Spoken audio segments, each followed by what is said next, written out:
Hi friends, ఈరోజు మనం నేర్చుకోబోయే recipe పుట్నాల పౌడర్. ఇది ఇడ్లీలో కానీ దోశలో కానీ చాలా టేస్టీగా ఉంటుంది. ఈ రెసిపీని ఎలా తయారు చేసుకోవాలో చూద్దాము. దానికి కావాల్సిన పదార్థాలు: ఎండుమిర్చి 10-20 తీసుకోండి, పుట్నాలు పెద్ద కప్పు తీసుకోండి, శనగపప్పు అరకప్పు, ధనియాలు 1 స్పూను,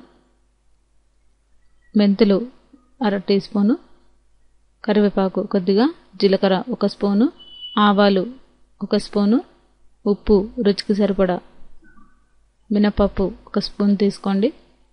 ముందుగా మనం 2 స్పూన్లు ఆయిల్ వేసుకొని దీంట్లో ఎండుమిర్చి మనం దోరగా వేయించుకోవాలి.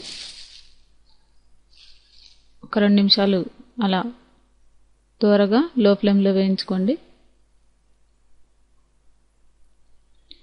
దీంట్లోనే మనం ధనియాలు, ఆవాలు,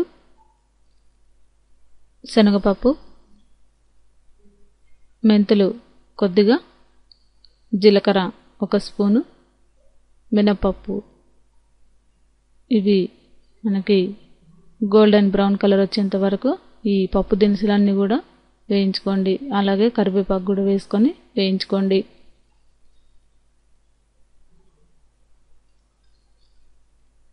ఇవి మనకి వేగినట్టుగా చక్కటి స్మెల్ వస్తుంది.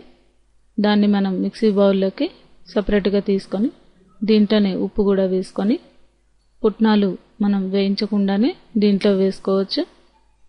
ఇది మనం మెత్తగా గ్రైండ్ చేసుకోవాలి. ఆల్మోస్ట్ ఇప్పుడు మనకి ఇది పుట్నాల పౌడర్ రెడీ అయినట్టే.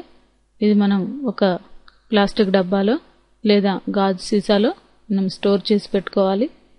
ఇది మనకి ఎన్ని రోజులైనా నిల్వ ఉంటుంది.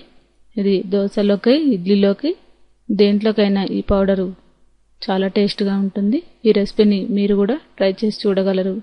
ఈ రెసిపీ మీకు నచ్చినట్లయితే లైక్ చేయగలరు.